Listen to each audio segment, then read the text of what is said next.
एक छोटे से गांव अमरपुर में रमेश नाम का एक गरीब आदमी अपनी बूढ़ी माँ के साथ रहता था। रमेश के पास कोई जमीन नहीं थी।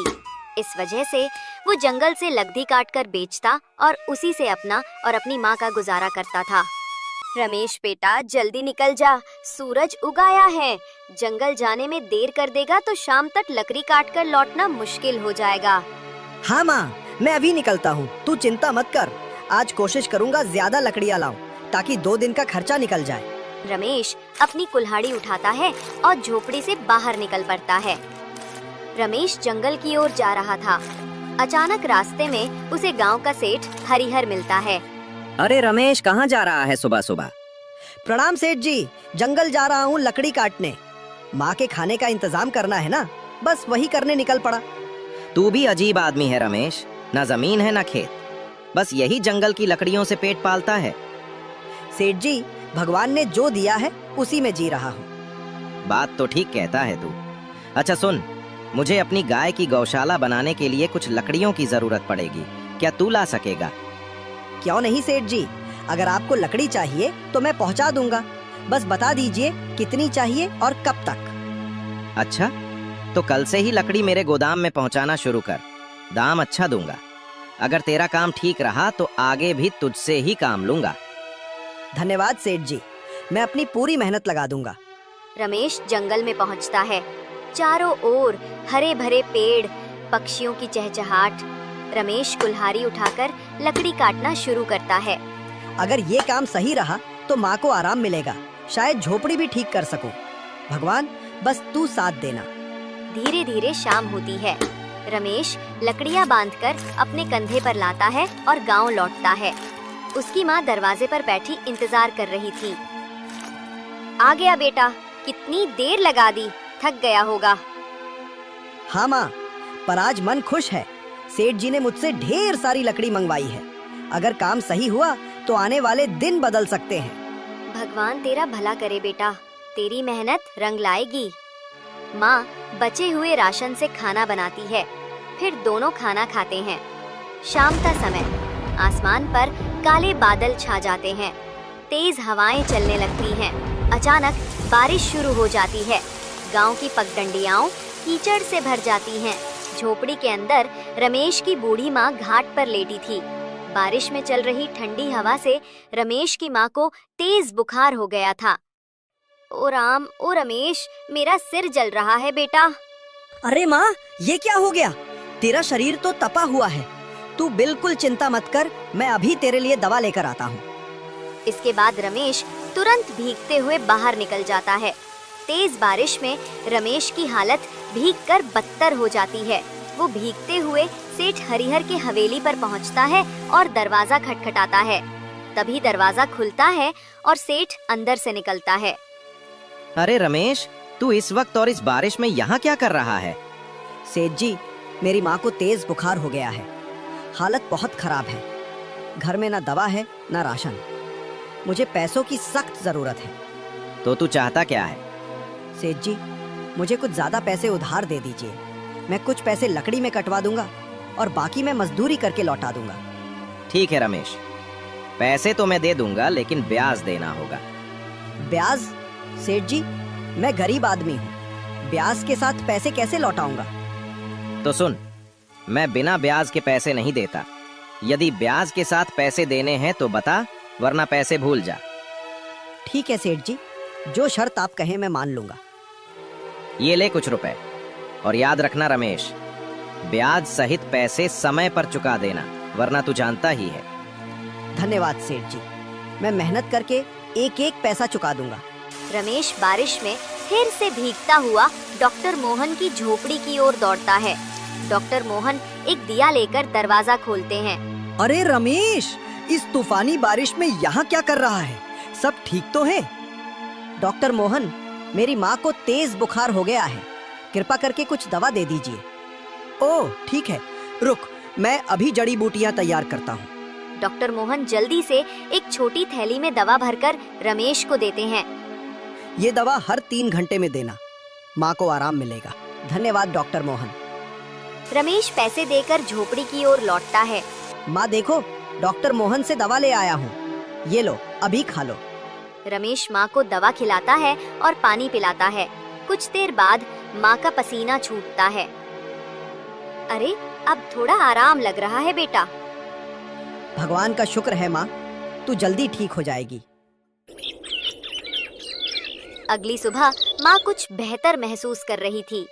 रमेश थका हुआ पास बैठा था। रमेश बेटा, एक बात पूछूं? ये दवा और खर्च के लिए पैसे तू कहाँ से लाया? माँ, कल रात में सेठ हरिहर के पास गया था, उनसे उधार लिया है, मगर सेठ ने ब्याज की शर्त रखी है। ओ बेटा, ब्याज वाला पैसा गरीब आदमी को और गरीब बना देता है। हमें सोच समझकर कदम रखना होगा। हाँ माँ, लेकिन उस समय और कोई रास्ता ही नहीं था। माँ कुछ देर सोचती है।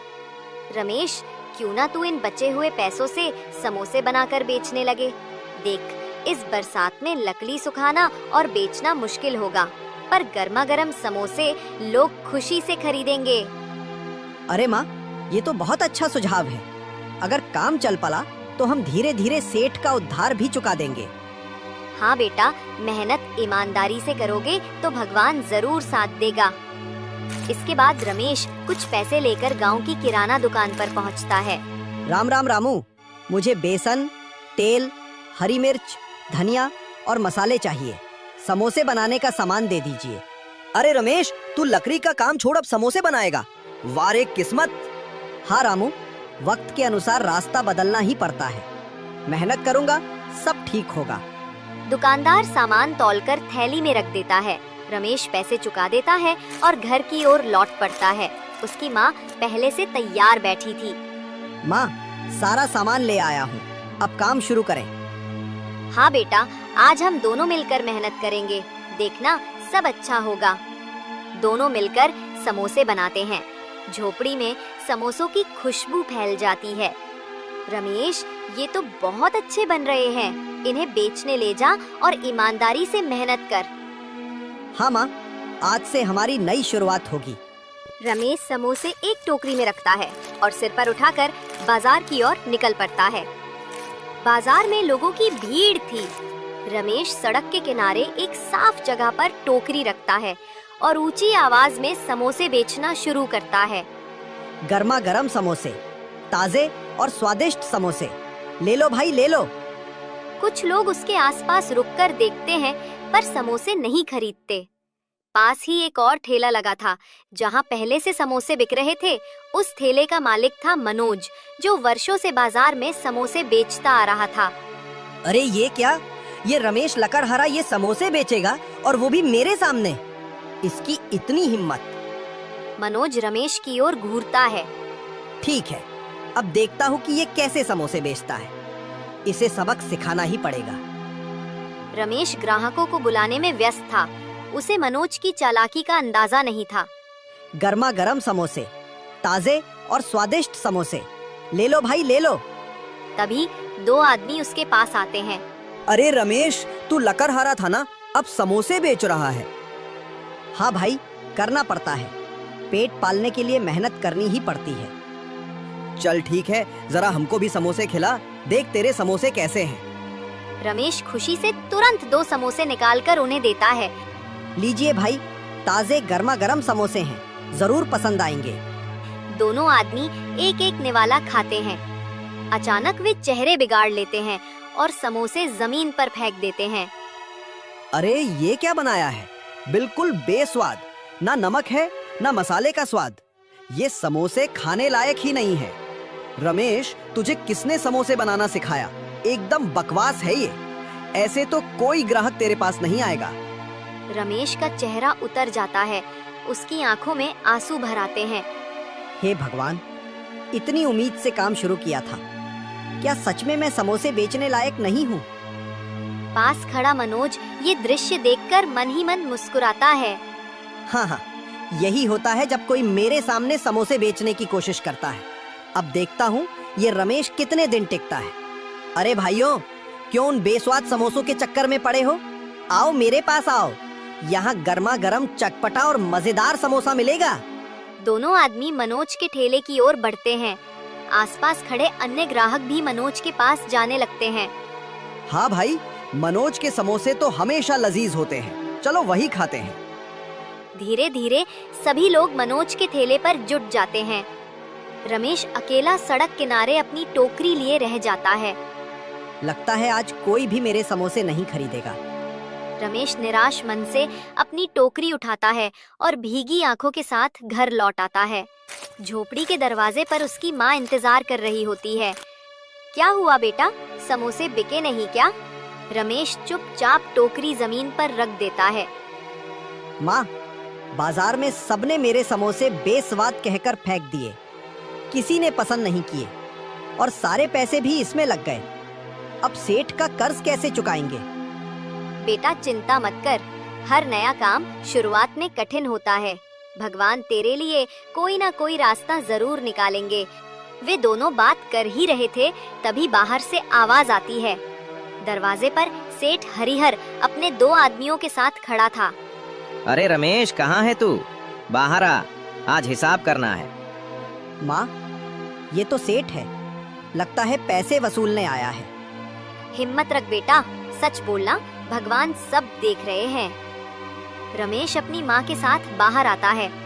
सेठ हरिहर अपनी मूंछों पर ताव देते हुए खड़ा था। सेठ जी, मुझे पता है कि आप पैसे लेने आए हैं, मगर क्षमा कीजिए, अभी मेरे पास कुछ भी नहीं है। मैंने आपसे जो रुपए लिए थे वो सब समोसे के काम में लगा दिए। अभी काम अच्छा नहीं चल रहा, लेकिन जैसे ही काम संभल जाएगा मैं आपके पैसे चुका दूंगा। ये सुन सेठ भौहे चढ़ाता है और ऊंची आवाज में बोलता है। अरे मुझे बेवकूफ मत बना, तेरे समोसों का क्या भरोसा, बिके या ना बिके, मैं यहाँ हाथ पर हाथ धरे कब तक बैठा रहूं? मैंने तुझे उधार पैसे दिए थे, कोई मजाक नहीं किया था। रमेश सिर झुका लेता है। उसकी माँ की आंखों में भी आंसू भर आते हैं। सुन ले रमेश, आज से ये घर मेरा है। जब तेरे पास पैसे हो तब आकर इसे छुड़ा लेना। अभी के अभी अपना सामान बाहर निकालो। सेठ के दोनों आदमी आगे बढ़कर झोपड़ी के अंदर घुसते हैं। वे बर्तन, कपड़े और चटाई उठाकर बाहर फेंकना शुरू कर देते हैं। सेठ जी, ऐसा मत कीजिए, मेरी बूढ़ी माँ कहाँ जाएगी? बेटा सब्र रख, भगवान सब देख रहे हैं।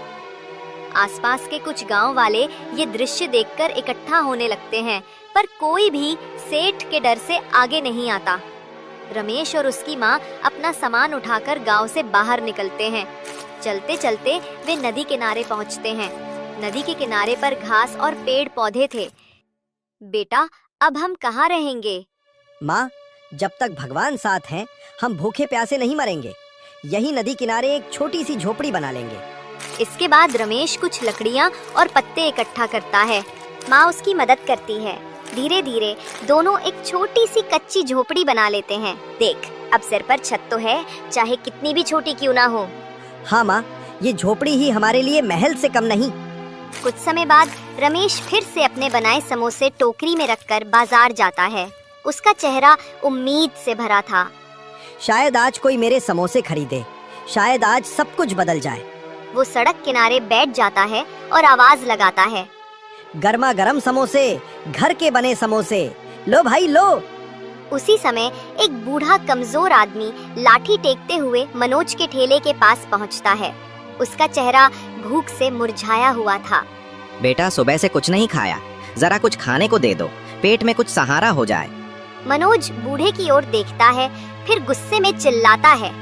अरे तुझे दिख नहीं रहा यहाँ कितनी भीड़ लगी है? जाओ आगे बढ़ो, न जाने कहां कहां से चले आते हैं। उसी समय रमेश दूर से ये दृश्य देख रहा होता है। उसकी आंखों में करुणा भर आती है। बूढ़ा आदमी धीरे धीरे लाठी टेकते हुए रमेश के पास आता है। बेटा, बहुत भूख लगी है, अगर कुछ खाने को हो तो दे दो। रमेश बूढ़े को देखता है।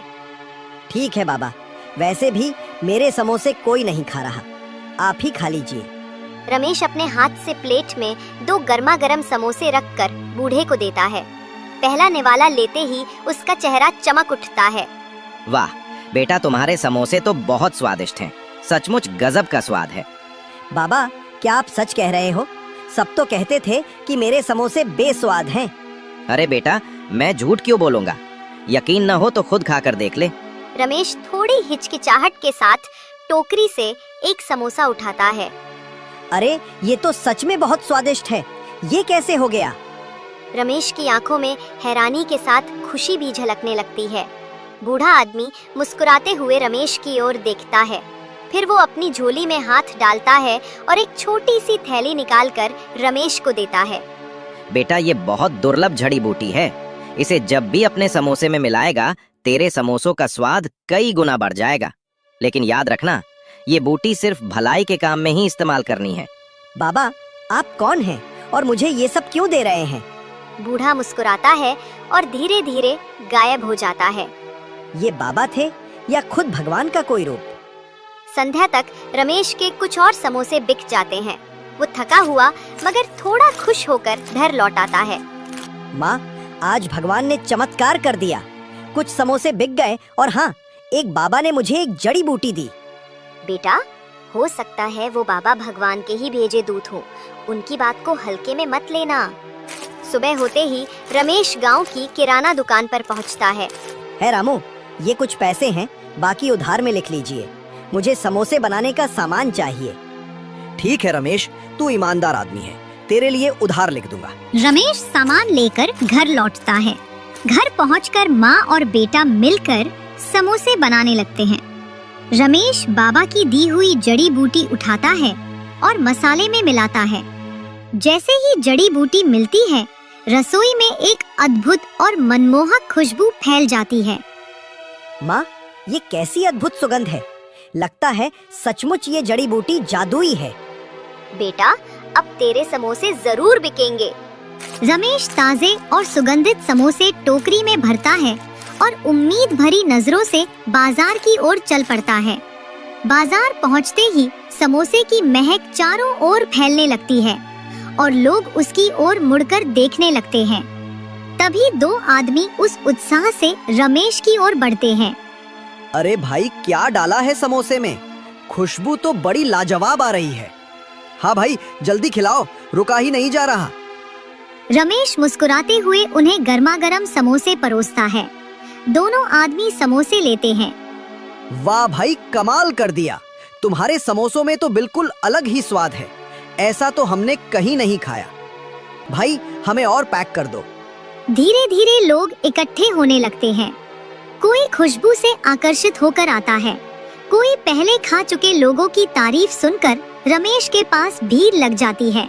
भैया, 2 समोसे इधर भी देना। प्रसन्नता से सभी को समोसे परोसता जाता है। संध्या तक रमेश के सारे समोसे बिक जाते हैं। वह टोकरी उठाकर हल्की थकान के साथ मगर दिल में अपार खुशी लिए घर की ओर चल पड़ता है।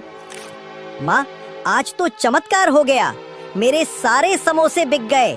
लोग बार बार तारीफ कर रहे थे।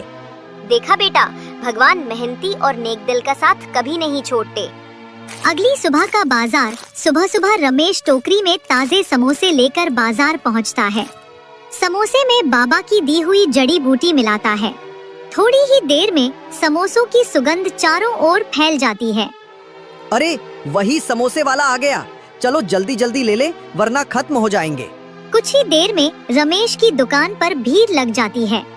उधर मनोज अपने ठेले पर गुस्से से देख रहा था। उसके ठेले पर एक भी ग्राहक नहीं था। हम ये लकड़हारा कहाँ से समोसे वाला बन गया, और ऊपर से सब लोग इसके ठेले पर टूट पड़ते हैं। मुझे तो एक एक ग्राहक के लिए आवाज लगानी पड़ रही है। आखिर चक्कर क्या है, क्योंकि इसमें ऐसा कोई हुनर नहीं है। इस प्रकार धीरे धीरे दिन बीतते हैं। रमेश का नाम पूरे गांव और आसपास के कस्बों में फैल जाता है। कुछ महीनों में रमेश अब सड़क किनारे से हटकर एक छोटी सी दुकान खोल लेता है। रमेश की दुकान पर ग्राहकों की लंबी कतार लगी थी। भैया, 2 प्लेट समोसे देना, और हाँ, चटनी ज्यादा डालना। रमेश सबको खुशी खुशी परोसता है। उसकी माँ दुकान के कोने में बैठकर गर्व से बेटे को देखती रहती है। कुछ दिनों बाद रमेश कमाई का बड़ा हिस्सा लेकर सीधे सेठ के घर पहुंचता है। सेठ दरवाजे पर बैठा हिसाब किताब लिख रहा होता है। सेठ जी, ये लीजिए आपके सारे पैसे। अब कृपा करके मेरा घर मुझे वापस कर दीजिए। रमेश, मैं तुझसे शर्मिंदा हूँ। उस दिन मैंने लालच में आकर तुझ पर ज्यादती की थी। तूने मेहनत और ईमानदारी से अपनी किस्मत बदल दी। मैं तुझसे माफी मांगता हूँ। जा, अब तेरा घर तेरा हुआ। भगवान तुझे और तरक्की दे। धन्यवाद सेठ जी। रमेश घर लौटता है। माँ की आंखों में आंसू भर आते हैं। उधर मनोज का ठेला खाली पड़ा था। अब तो मेरा पूरा काम ठप हो गया है। सब लोग उस रमेश के पास क्यों जा रहे हैं? जरूर कोई राज है उसके समोसों में। मुझे ये जानना ही होगा। एक शाम रमेश दुकान बंद करने के बाद घर पर समोसे बनाने की तैयारी कर रहा होता है। वह अपने छोटे से डिब्बे से बाबा की दी हुई जड़ी बूटी निकालकर समोसे में डालता है। उस समय खिड़की के पीछे छिपकर मनोज सब देख रहा होता है। ओ, अब समझा। यही उस जड़ी बूटी का कमाल है। बिना इसके तो उसके समोसे साधारण ही होंगे। अब देखता हूँ रमेश, तेरी दुकान कैसे चलती है। रात कहराने पर रमेश और उसकी माँ सो जाते हैं। तभी मनोज दबे पांव रमेश के घर में पहुँचता है और उस डिब्बे को ढूंढ निकालता है। मिल गया, यही है वो जड़ी बूटी। अब आएगा असली मजा। कल से लोग फिर मेरे पास ही आएंगे।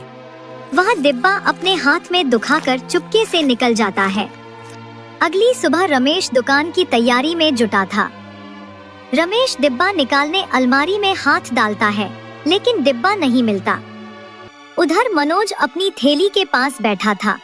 सामने वही चुराई हुई जड़ी बूटी का डिब्बा रखा था। हाँ हाँ, अब देखना, जब ये समोसे तैयार होंगे तो खुशबू चारों ओर फैल जाएगी और लोग फिर से मेरी ठेली पर टूट पड़ेंगे। रमेश का खेल अब खत्म। वह जल्दी जल्दी समोसे ठेले पर सजा देता है। कुछ ही देर में बाजार में लोग आते हैं। एक ग्राहक मनोज की थैली पर खड़ा होकर सूंघता है। अरे, ये कैसी गंध है? बड़ी अजीब सी लग रही है। खुशबू तो बिल्कुल वैसी नहीं जैसी रमेश के समोसों से अटैक्स थी। चलो फिर भी एक खाकर देखते हैं। वे समोसा लेते हैं और जैसे ही मुंह में डालते हैं तुरंत थूक देते हैं। अरे, ये तो कड़वा और बेस्वाद है। क्या मिला रखा है इसमें? भाई, ये तो सेहत बिगाड़ देगा। चलो यहाँ से चलते हैं। मनोज के माथे पर पसीना छलकने लगता है। वह खुद एक समोसा खाता है और तुरंत खांसने लगता है। अरे, ये तो सचमुच कड़वा है। उस रमेश के समोसे ऐसे कैसे मीठे और स्वादिष्ट हो गए? मैंने तो वही जड़ी बूटी मिलाई थी। वह चिढ़कर डिब्बा फेंक देता है। अचानक तेल की कढ़ाई गिर जाती है और आग भड़क उठती है। देखते ही देखते उसकी थैली जलकर राख हो जाती है। अरे अरे, बचाओ, मेरी ठेली जल गई। सन्नाटे में मनोज राख हुए थैले को देखता है।